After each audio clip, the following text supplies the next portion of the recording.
सुकमा के बुरकापाल में 24 अप्रैल को हुए नक्सलवादी हमले में 25 जवान मारे गए थे। जवानों के मौत के बाद देश भर में माओवाद और नक्सलवाद के प्रति गुस्सा है।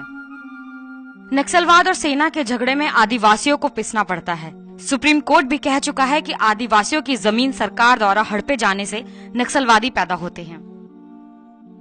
ऐसे में रायपुर सेंट्रल जेल में सहायक जेल अधीक्षक वर्षा डोगरे की एक फेसबुक पोस्ट से विवाद बढ़ गया है। वर्षा डोगरे ने फेसबुक पोस्ट में बस्तर के हालात को लेकर सरकार को कटघरे में खड़ा किया है। उनकी इस पोस्ट पर जेल महानिदेशक गिरधर नायक ने जांच के निर्देश दिए हैं। वर्षा डोगरे ने अपनी फेसबुक वॉल पर लिखा, मुझे लगता है एक बार हम सबको अपने गिरेबान झांकना चाहिए। सच्चाई खुद ब खुद सामने आ जाएगी। घटना में दोनों तरफ से मरने वाले अपने देशवासी हैं, भारतीय हैं, इसलिए कोई भी मरे तकलीफ हम सबको होती है। पूंजीवादी व्यवस्था को आदिवासी क्षेत्रों में लागू करवाना, उनके जल जंगल जमीन को बेदखल करने के लिए गांव का गांव जला देना, आदिवासी महिलाओं के साथ दुष्कर्म, आदिवासी महिला नक्सली है या नहीं ये जानने के लिए उनके स्तनों को निचोड़कर देखा जाता है। टाइगर प्रोजेक्ट के नाम पर आदिवासियों को उनके जल जंगल जमीन से बेदखल करने की रणनीति बनती है, जबकि संविधान की 5वीं अनुसूची के अनुसार किसी सैनिक या सरकार को इसे हड़पने का हक नहीं है। आखिर ये सब कुछ क्यों हो रहा है? नक्सलवाद का खात्मा करने के लिए लगता नहीं।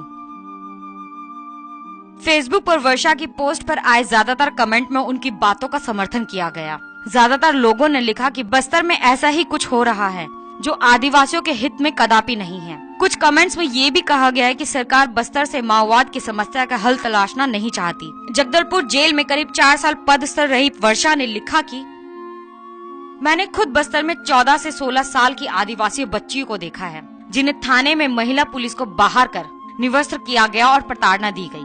उनके दोनों हाथों की कलाइयों और स्तनों पर करंट लगाए गए। मैं सिहर उठी थी। इन छोटी छोटी आदिवासी बच्चियों को 3rd डिग्री टॉर्चर किस लिए? मैंने डॉक्टर से उचित उपचार और आवश्यक कार्यवाही के लिए कहा। सच तो यह है, प्राकृतिक संसाधन इन्हीं जंगलों में हैं, जिन्हें पूंजीवादियों को बेचने के लिए खाली करवाना है। आदिवासी जल जंगल जमीन खाली नहीं करेंगे क्योंकि यह उनकी मातृभूमि है। वे माओवाद का अंत तो चाहते हैं, लेकिन जिस तरह से देश की रक्षक ही उनकी बहु बेटियों की इज्जत उतार रहे हैं, उनके घर जला रहे हैं, उन्हें फर्जी केसों में 4 दीवारी में सड़ने के लिए भेजा जा रहा है, आखिर वो न्याय के लिए कहाँ जाए? ये सब मैं नहीं कह रही, बल्कि सीबीआई रिपोर्ट कहती है।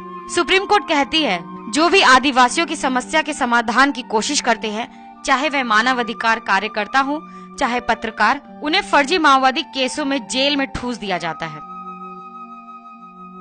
वर्षा ने पोस्ट में सुझाव देते हुए लिखा, कानून किसी को हक नहीं देता कि किसी के साथ अत्याचार करे, इसलिए सभी को जागना होगा। राज्य में 5वीं अनुसूची लागू होनी है। आदिवासियों का विकास आदिवासियों के हिसाब से होना चाहिए। उन पर जबरदस्ती विकास न थोपा जाए। जवान हो या किसान, सब भाई भाई हैं। एक दूसरे को मारकर ना शांति स्थापित होगी और ना ही विकास। हम भी सिस्टम के शिकार हुए, लेकिन अन्याय के खिलाफ जंग लड़े। षड्यंत्र रचकर तोड़ने की कोशिश की गई, रिश्वत का ऑफर भी दिया गया। हमने सारे इरादे नाकाम कर दिए और सत्य की विजय हुई।